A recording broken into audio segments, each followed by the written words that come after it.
not to be confused with, some people keep writing the Silver War. It is not the Silver War. It is not a color. Seats are changing tomorrow. I'm all done. You're not even the problem, darling. Yeah. The one that said yes, ma'am. Like, that was me. Oh, it was you? You're not the problem back there either. Wow. Wow, yeah. Okay, so anywho, Civil War, Civil, Civil War. And we are at the turning point in the war. We were talking about when we left off last week that they had that Anaconda plan and they were squeezing the South and cutting off all their supplies, and it was starting to work, and we took over. We had a few big battles. And now it's time for another major turning point, okay? So I'm on page 270, and if you guys refreshed, it should be the pages that you have as well that you can follow along on, okay? The turning point. By the spring of 1863, Lee's army had defeated the Union in several battles. I'm so sorry, friends, but we have a friend that can't get it together.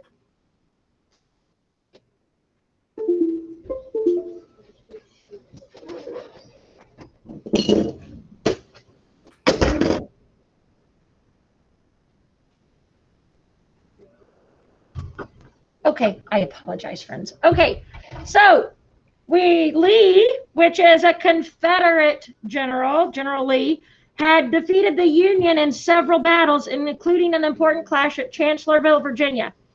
Unfortunately for the Confederates, the South, General Stonewall Jackson was killed in the battle at Chancellorsville. This loss soon hurt the South. In June, Lee decided to take the war north again. His army marched through towns in southern Pennsylvania looking for badly needed supplies, especially shoes. The soldiers in the army in the South didn't even have shoes. Okay, so remember that Anaconda plan worked. They didn't have anything, so they had no choice but to be heading into the actual north, where they are unfamiliar with the area and the land and what's going on. Okay, so on July 1st, 1863, Lee's army met Union troops under General George Meade in the small farm town of Gettysburg, Pennsylvania. Neither army had planned to fight there, but the nation would soon learn of the bloody Battle of Gettysburg. For 2 days, the armies fought each other. Ground was taken and lost, but neither side was able to win. Sam, hand raised. So if they wanted to get out, why didn't they just go west? They couldn't because they had blocked off the Mississippi River to the west. Yeah. Sam asked why they didn't just go west instead of north, but they had blocked the Mississippi River and taken hold of the Mississippi River. So they couldn't go west, and then they blocked all of the coast, so they couldn't go south or east for supplies and go by ship because they got the boats in the ocean. Okay, Yeah. Jason. How come the people on the troops on the people that were coming through the rivers when they used the blockade river? Why couldn't the troops that were new fight off the blockade? Why didn't they just try and fight the people that were at the blockade? That are coming. I'm not really certain why they didn't just try and like battle the people that were blockading the water. But for sure, if they did that, we'd have a different future probably. I think because for them to approach, because those ships on the water had like cannons and stuff, and so they couldn't get close enough. They didn't have anything like that on land to reach to shoot that far to hurt the boats. Yeah, so the people, so it was the north the north took over all of the waters. So the south didn't have any way to get supplies. Okay. All right. So it says that at Gettysburg, 2 days, very bloody battle. It went this way, it went that way, but neither side really could get ahead. So it says Pickett's charge. On July 3rd, 1863, with the Confederate ammunition running low. So that means they're running out of ammo. Their guns are empty. They can't shoot no more. Oh no. Okay. Lee ordered General George Pickett to charge the Union lines. Confederate soldiers formed lines about a mile wide and a half a mile deep. So that's huge. Think about if you had soldiers lined up for an entire mile next to each other. So standing shoulder to shoulder, facing the same way for an entire mile. You look that way, you can see soldiers standing side by side for an entire mile. And if you look behind you, there's more soldiers lined up behind you for a half a mile that way. Oh gosh. So that's a huge, giant, like rectangle of soldiers covering a lot of land, just hundreds and hundreds of soldiers, okay, all lined up in like this giant block, and they're trying to charge the Union line. And they figure if they're in this big like block, like the people in the front might get taken out, but eventually they think they're going to be able to make some ground, right? Because they've got so many people just like powered together. They began what became called as Pickett's charge. So Pickett was the general in charge of this, and it's Pickett's charge. More than 12,000 men ran almost 1 mile across an open field into cannon and rifle fire from the Union troops. More than 6,000 men were killed and wounded in that attack. So over half of the people that were in that big block of soldiers were killed right off the bat by the North is just like shooting and picking them off with cannons and guns as they're running at them. Like, so they didn't even get there. Lee was forced to retreat. The South was forced to retreat. The line of wagons carrying the wounded soldiers back to Virginia was 17 miles long. 17 miles worth of wounded soldiers. Yeah. Did they ever drop them in like a black hole pit? The dead ones, not the wounded ones. The wounded ones they tried to fix. And Zeke asked, did they just dump them all in a pit? And yeah, sometimes when you have war, they just kind of bury all of. Back then, yeah, they were like called unmarked graves, and they just dumped. Mostly, we tried to gather our bodies and have like a proper uniform, but like sometimes, like especially like in world wars and overseas, like other countries just like bury them in like a giant pit. Yeah, that happens. Okay, Josie, I see your hand raised. Two things. So, one, I read a book about this battle, and it's horrible. And yeah, and then also for them lining up, how did they get the perfect amount of soldiers? Like, how would they have the exact amount? They might not have been exact. You got to think some of them might have been like a big old boy, and some of them might have been kind of scrawny. So they might have taken up a different amount of space. It probably wasn't like how you're thinking, like 300 people this way and 200 people this way, and like perfectly spaced. It probably wasn't like perfectly spaced like you're thinking about. Like in my mind, I want to picture a perfectly spaced rows of soldiers, but I bet it probably wasn't like that. Kaylee. Okay, so like, I don't know why I thought of this, but just out of nowhere, I thought of imagining myself on this like really bumpy hill with like a mile of soldiers all lined up coming at me with guns. Like, imagine that. It'd be scary. Yeah, it would be very scary to be in that position. Fiona, did you have a question? I saw your hand raised for a little bit. No, I meant to click the other one to hit change tile, and I clicked the wrong one. Oh, okay. All right. Okay. So in all, about 51,000 soldiers were killed or wounded at the Battle of Gettysburg. It was the bloodiest battle ever fought in North America. Union victories at Gettysburg and Vicksburg turned the war in favor of the North. So the Union did end up winning Gettysburg eventually because Pickett's charge failed. Instead of spreading out their troops and trying to attack them from around, they went in one little block, and they were able to tear them apart, and they had to retreat. So the Union ended up winning. The North won at Gettysburg, but both sides lost hundreds of thousands of people wounded and killed. The Gettysburg Address. This is very. How many of you have heard the words the Gettysburg Address before? Anybody? Nobody yet? Okay. It sounds familiar? Okay, it should. Okay. In November 1863, President Lincoln gave a short speech at Gettysburg to dedicate a cemetery for dead Union soldiers. When he finished, the audience was silent. Lincoln thought his speech was a failure, but the people were silent out of respect for his powerful words. Basically, he left them speechless. Like, what he said was so powerful, there was nothing for them to say. They just kind of all just stood there, like, kind of how Imogene in the Christmas pageant was just like overcome with emotion. They all were just like, wow. He like blew them away. The Gettysburg Address is known as one of the greatest speeches in American history. And down in the box below, it it has it listed here. So you might have heard like fourscore and 7 years ago. That's like the opening lines. And fourscore. So it says, it has like some words down in the bottom right. So this is there's like in our book, it's like in a yellow box. I don't know how it looks on your guys' screen. Okay. But so it starts off fourscore, and the bold words there down in the bottom have a definition. It means 20. So fourscore means 4 times 20. So what would be 4 times 20? 80. 80. So 87 years ago, so 87 years ago, our fathers, and he means like the forefathers, like the ancestors, like George Washington and all of the original people. Our forefathers brought forth on this continent a new nation, conceived in liberty, meaning born in liberty, and dedicated to the proposition, meaning that it's a new plan that all men are created equal. So when we originally, what he was saying was 87 years ago, when we came over and started this new country, the intent was for it to be a free country and all men created equal. Is that where we are right now, a free country with all men created equal? Not at all, okay? It says, now we are engaged in a great civil war, testing whether that nation or any nation can long endure. We are met on a great battlefield of that war.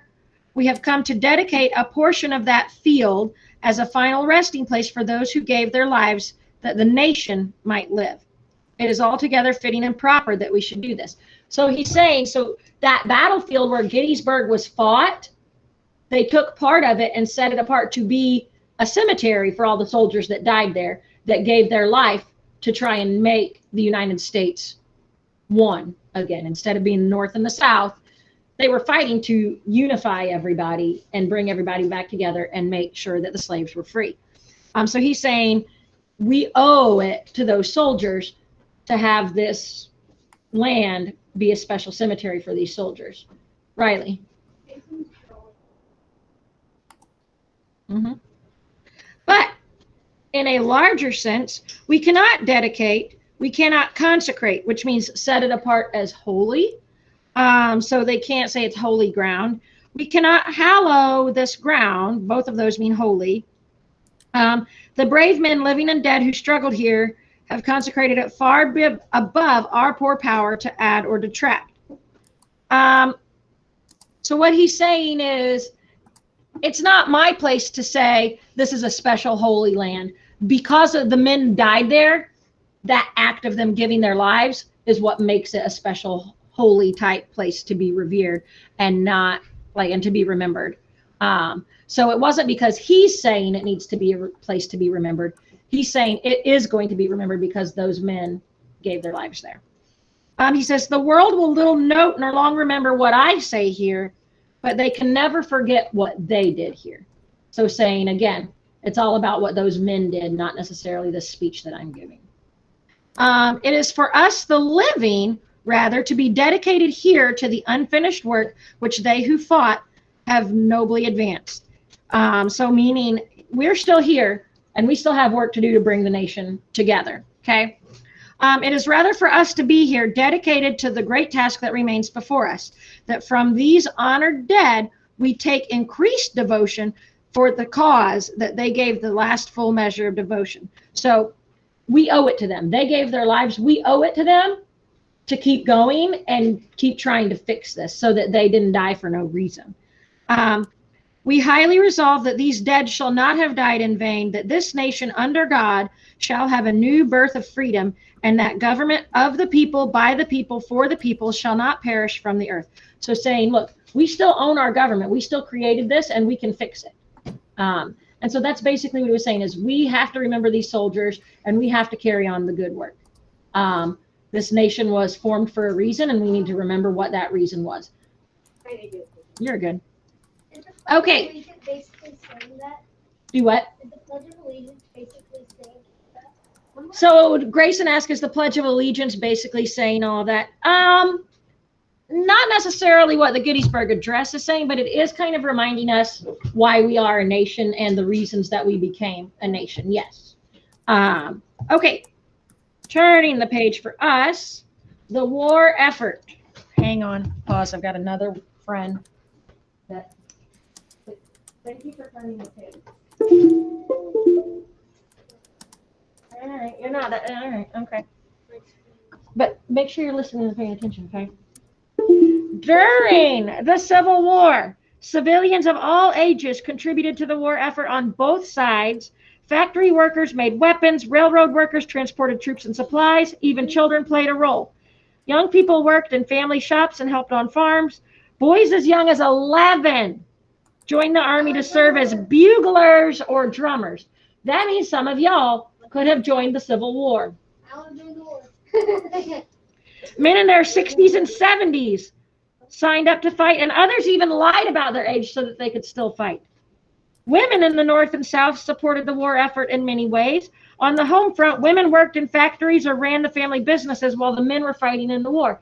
Usually back then, women just did the cooking and the cleaning and the raising the kids. But because the men were at war, the women stepped up and ran the businesses and ran the homes and did it all. Okay? Yes, Maggie. How come they treat us like the women can't really do? They have a limit on things. Unlike now, shouldn't? Why do we have a limit? Why did they treat us? Maggie's asking, why did women used to be limited in what we could do? That's a great question. Because just like the people decided that African Americans weren't as good, the white men, y'all white men, all just decided that us women folk weren't as good either. We weren't as smart, we weren't as strong, we weren't like, so women didn't have rights, African Americans didn't have rights, and we all had to fight for it, okay? Because the white men decided, not you guys, I joke, not you guys. Back then, white men decided that they were like above everybody else, okay? We know now that that's not the way to be. Yeah. And now women can do like. Women, African American, we're all equal. We can all do just the same, right? Yeah. So, but this was the first time that we really see in history, on a big scale, women like kind of stepping up and taking on these larger roles, okay? Women also helped the military. They cared for wounded soldiers, sewed uniforms, made tents and ammunition. Some women even took dangerous jobs as spies or nurses near the front lines. Rose Greenhouse served as a Confederate spy. Before being caught, she directed a group of spies from her home in Washington, D.C. After getting information about Union plans, she sent coded messages to the Confederate Army. Well, she was for the South, yeah. Greenhouse also traveled to Europe to gain financial support for the South. Harriet Tubman, which we've talked about her with the Underground Railroad before, and we read about her in that other article, that she also was a nurse. She served as a spy, a scout, and a nurse. Clara Barton served on the battlefield, bringing food, medicine, and supplies to the wounded. In 1881, she founded the American Red Cross. And so we still have the American Red Cross today, and they help out people and families that like lose things like in floods or fires, and or like when like Hurricane Katrina hit like Louisiana coast or whatever, like if like large, or there's like an earthquake and like an entire town or area like is devastated, the Red Cross comes in and helps like rebuild homes and gets families like clothes and supplies that they need when they lose everything. And so the Red Cross still exists today, and that's something that was founded by Clara Barton during the Civil War. She was just a woman that was helping out, and the organization she created to help the soldiers has ended up carrying on through today, doing the same good work. Okay, you have a worksheet for today. It is over the pages that we just read, so work on that, and that is the rest of today. Now, guys, listen up, and a few of you already got off the call, so I will make sure I send a message. I am not going to be here tomorrow again, okay? What? Okay, I have a doctor's appointment. I'm not sick, but I just have a doctor appointment. So for virtual friends, I am putting like a live video of me, like introducing each thing and kind of reviewing everything. So it's not completely on your own like it was last time when I just woke up and realized my son was sick and had to be gone at a moment's notice. So I've kind of planned for you guys, and I have a video recorded that goes with each lesson. It's just a little video, but most of what we're doing tomorrow is similar to stuff we did today. So it should be pretty easy for you guys to do all of that on your own tomorrow. So there just won't be any live meetings tomorrow. And your stuff will post at the same time though that we would have a live meeting. So you'll get reading at 8 o'clock, math at 9 o'clock, science at 10:30, writing at 12:30, and social studies at 1:15. So you'll still have stuff all throughout the day to keep you busy, and it'll still be due the next day, because then Thursday when I get back, we're just going to keep on going with the next stuff. So make sure you don't just take the day off tomorrow. Make sure you actually get on and do all of those things, because Thursday I'll be ready to move on with the next thing. Okay. So that's that. I'm going to stop the recording.